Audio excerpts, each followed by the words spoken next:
Se você está gestante de até umas 23, 22 semanas, não pule esse vídeo que pode ser que talvez essa informação salve a vida do seu bebê. Se eu tivesse esse conhecimento antes, talvez a minha bebê ainda estivesse na minha barriga e não no meu colar, em forma de cinzas. O intuito desse vídeo não é ser sensacionalista, de forma alguma, não é causar medo, que eu sei que durante a gestação a gente já tem várias paranoias, vários medos. Não é esse o meu objetivo. O meu objetivo com esse vídeo é que eu senti no meu coração que eu precisava fazer ele, e se eu conseguir salvar pelo menos uma criança, uma mãe do luto, com essa informação, eu já estarei completamente satisfeita e com a sensação de missão cumprida e entender um pouco do propósito disso tudo que aconteceu comigo. Eu sempre tive muito conhecimento, sempre fui muito atrás de questões de gestação, de gravidez, de bebês, mas essa condição em específico, que foi o que aconteceu comigo, curiosamente eu nunca tinha ouvido falar. E meu objetivo aqui é trazer esse conhecimento de forma leiga, obviamente, para que você tenha esse conhecimento, para levar esse conhecimento para mais pessoas, porque eu acho que isso é essencial para não acontecer mais com ninguém, ou pelo menos com o mínimo de pessoas possíveis. Estou falando de uma condição que se chama incompetência ou insuficiência istmo-cervical, a IIC. É uma condição que eu descobri que eu tenho, mas eu descobri porque eu perdi a minha filha com 22 semanas. Ela nasceu de um parto extremamente prematuro e não sobreviveu. Isso vai fazer um mês. Hoje é dia 24. Ela nasceu e foi embora no dia 27 de maio. Então vai fazer um mês ainda e eu senti muito no meu coração essa necessidade de vir compartilhar. Eu não vou contar o meu relato de como tudo aconteceu, como eu descobri e tudo mais. O vídeo não é sobre isso.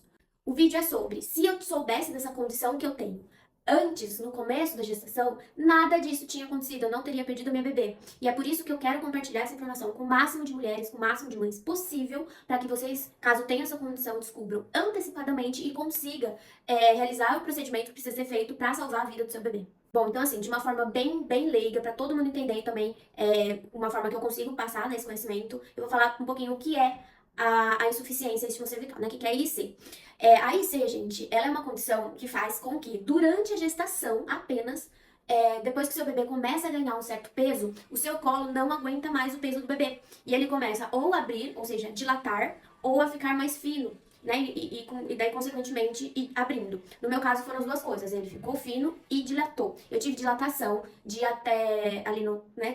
Começou o trabalho de parto, mas eu descobri a dilatação já estava com quase 2 centímetros. Com apenas 22 semanas. A grande questão disso tudo, gente, é que você só descobre que você tem essa condição depois de uma perda. E eu acho isso o maior absurdo do mundo. Ou pelo menos era o que me falavam, o que eu acreditava que fosse. Então, assim, eu descobri essa condição porque eu fui fazer um exame de rotina, fui fazer um morfológico do segundo trimestre, fui fazer no hospital. E daí lá ela viu ali pelo ultrassom um pouquinho o meu colo, desconfiou, fez uma transvaginal. E viu que eu tava com dilatação e já me internou imediatamente. Se por um acaso não tivesse ido fazer esse exame naquele dia, provavelmente eu entraria em trabalho de parto em casa, perderia a minha bebê e jamais ia saber o porquê que isso tinha acontecido, sabe? É essa a grande questão dessa condição.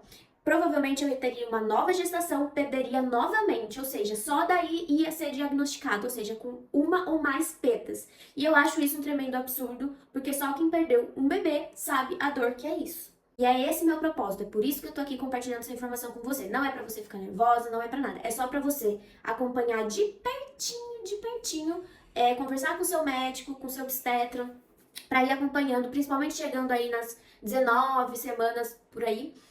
Um pouquinho antes, um pouquinho depois, acompanha bem de perto pra ver se nada ali vai se modificar. Porque se acontecer, você consegue correr atrás do prejuízo. Bom, e essa condição, como eu comentei, você só descobre quando já tá ali acontecendo, ou quando tá no processo, ou quando você de fato perde um bebê.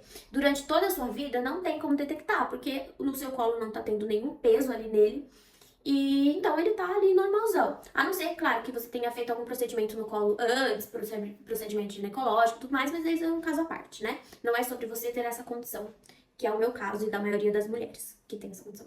Bom, e como eu comentei até então, o que eu via na internet, eu fiquei 3 dias internada e só pesquisei sobre isso,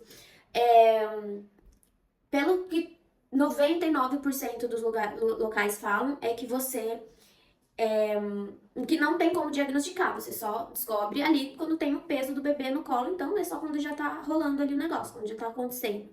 Porém, eu encontrei um especialista nisso, que faz a cirurgia, que depois eu vou comentar, e ele é focado nisso, ele é especialista nisso, ele é o melhor nisso.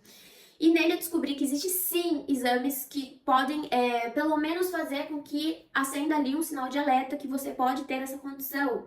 Então, isso tem que ser divulgado, isso tem que ser falado. Já tem, gente, vários procedimentos, vários pontos de atenção que um médico tem que ter perante uma gestante. E eu acho que é por isso que eles não colocam mais coisas aí para ser analisado e tudo mais. Então, a minha intenção aqui é justamente falar, olha, se o médico não te transmite esse conhecimento, não te fala sobre esses exames, não te fala sobre essa condição, que você pelo menos saiba sobre essa condição e converse com o seu médico sobre, só pra tirar, sabe? Só pra você ficar aliviada e conseguir salvar a vida do seu bebê, caso seja o seu caso. Que eu espero muito que não seja, mas se for, tenha a solução, se feita antecipadamente. Eu não vou falar sobre exames e tudo mais. Eu vou deixar aqui o arroba do médico que fala sobre isso, que fala sobre os exames, esse especialista que eu comentei. Pra, caso você tenha interesse, você ir atrás ou mostrar pro seu médico, conversar com ele sobre. Mas saiba que sim, tem como você, pelo menos, desconfiar antecipadamente que você tem essa condição. Não se esqueça disso. E agora, gente, eu vou falar alguns sintomas de quem tem a condição IIC. E eu só vou falar esses sintomas por um motivo. Porque eu tive 2 desses sintomas e eu não tinha ideia que era disso. Eu achava que era completamente normal. E provavelmente, se eu soubesse novamente, eu teria salvo a minha filha. Ela ainda estaria na minha barriga. Agora, gente, antes de eu falar os sintomas, um ponto de muita, muita atenção, por favor. Em primeiro lugar, não significa que se você tiver alguns desses sintomas, que você tem a IC. São sintomas extremamente comuns, são sintomas que podem ser de qualquer outro tipo de causa. Então, assim, não necessariamente você tem. E segundo, você pode ter a IC e não ter nenhum desses sintomas, ok?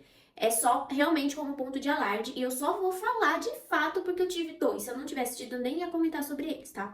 Pressão lá embaixo, antes do tempo, obviamente. Lembrando que ali quando o bebê começa muito a ganhar peso, então, por exemplo, a minha bebê nasceu com 500 gramas, com 22 semanas e 3 dias. Então, ali tá ali no limite de algo acontecer. Se você tiver, por exemplo, de 25 semanas, eu acho muito difícil você ter essa condição. Ou até 28 semanas, aí já acredito que praticamente impossível. Então, a gente tá falando de 20 e poucas semanas pra trás, tá?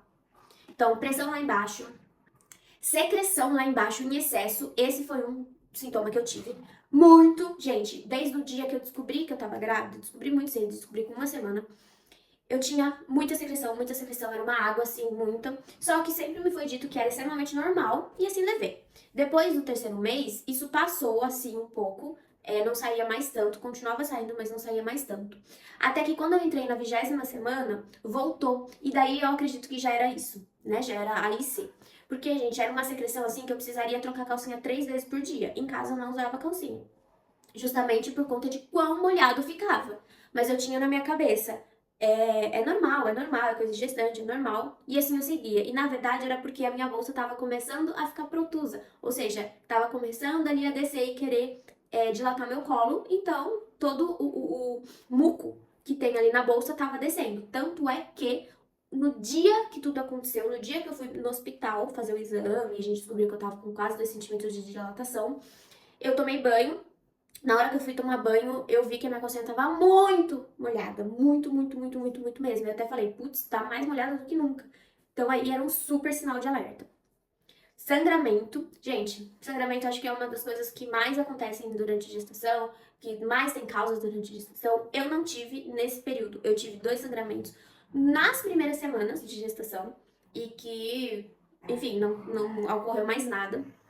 Então, esse não foi um sintoma que eu tive ali depois sei lá, da 19 semanas pra frente, não. Afunilamento do colo, isso é uma coisa óbvia, isso de fato é realmente um sintoma deles. Porém, todos os meus exames anteriores não mostraram absolutamente nada. A dimensão do meu colo uterino estava dentro dos parâmetros. Porém, o último ultrassom que eu fiz foi o morfológico de 1º trimestre, eu acho, sabe? Então, dele pra esse segundo passou um certo tempo, por isso que eu falo. Se possível, faça um acompanhamento. Se você desconfia, faça um acompanhamento. Se você pode, faça um acompanhamento de perto. Tente fazer ali, em todas as suas consultas, um ultrassom, medir ali o colo, pra prestar muita atenção nisso. E o outro, eu tô lendo, tá, gente? O outro é dor indefinida no abdômen ou nas costas. Gente, eu tinha muita dor na barriga, muita dor no abdômen. Então, esses foram os meus 2 sintomas: a secreção e a dor. Gente, teve um dia, assim, que pra levantar do sofá eu sentia dor na barriga. E quando eu comentava com médico, ou quando eu pesquisava, ou quando eu comentava com alguém, era tipo assim, será que é tipo cólica? Só que na hora eu não tava sentindo, então eu esquecia como era a dor. Aí eu falava, beleza, talvez pode ser cólica. E cólica é normal, normal, né? Durante toda a gestação. Então eu falava, beleza, é normal. É porque o bebê tá crescendo. É porque são dores que eu nunca tive, então talvez seja normal. Eu não dei atenção a isso, mas agora, depois, né, pensando, eu senti dor errada na barriga. Então é um super sintoma também, tá? Bom, e pra finalizar, o que pode ser feito se você descobrir antecipadamente que você tem essa condição? Gente, tem uma cirurgia chamada cerclagem que você faz. Ela pode ser feita até 13 semanas, eu acho. Se eu, não- eu posso estar enganada agora, mas ela tem um período para ser feita. Onde é costurado o seu colo do útero. Então, ele costura para segurar o bebê ali. Ela tem uma alta eficácia. Existem sim casos que a cerclagem não deu certo, mas por N motivos, você fique tranquilo. Se você tiver um super acompanhamento, vai dar tudo certo. E depois, lá no final de gestação, é tirado esses pontos para você poder entrar em trabalho de parto normal. Além dela, também existe o pessário, que é mais uma forma alternativa e emergencial, que é um negócio assim que eles colocam lá e sem cirurgia, que é realmente emergencial. No meu caso, gente, eu não consegui salvar meu bebê, porque eu já tava de 22 semanas, a minha bolsa já tava protusa. Eles disseram que se tentassem realizar essa costura, provavelmente ia atingir a bolsa com a agulha e ia furar minha bolsa. Eu já tava com bastante dilatação, eu tava com quase 2 centímetros, eu fiquei 3 dias internadas e dali 2 dias eu já tava com 4 centímetros de dilatação e no terceiro dia entrei em trabalho de parto. Por isso que eu falo, acompanhem todos os sintomas, entre em contato com o seu médico, peça sempre para ele medir o seu colo uterino. E, gente, acompanha, acompanha, acompanha. Porque se você notar alguma coisa nos primeiros meses, você consegue fazer cerclagem, nem que seja emergencial, nem que seja colocar o pessário e salvar a vida do seu bebê. E é essa a mensagem que eu quero trazer aqui pra vocês. O conhecimento e esse alerta. Até porque, em outros casos, se você já perdeu um bebê e não sabe o motivo, se você perdeu ali entre 20 e poucas semanas e não sabe o motivo, pode ser que seja isso. Então, acompanha. Eu quero muito salvar a vida do seu bebê. Eu quero muito que você não seja uma mãe em luto como eu. E é por isso que eu gravei esse vídeo, e é por isso que eu tô passando essa informação. Essa informação precisa ser mais divulgada, precisa ter panfleto em todo lugar, precisa ser falado na televisão. Eu não quero mais que nenhuma mãe, que nenhum pai, nenhuma família sinta a dor que a gente sentiu, e tá sentindo ainda, obviamente.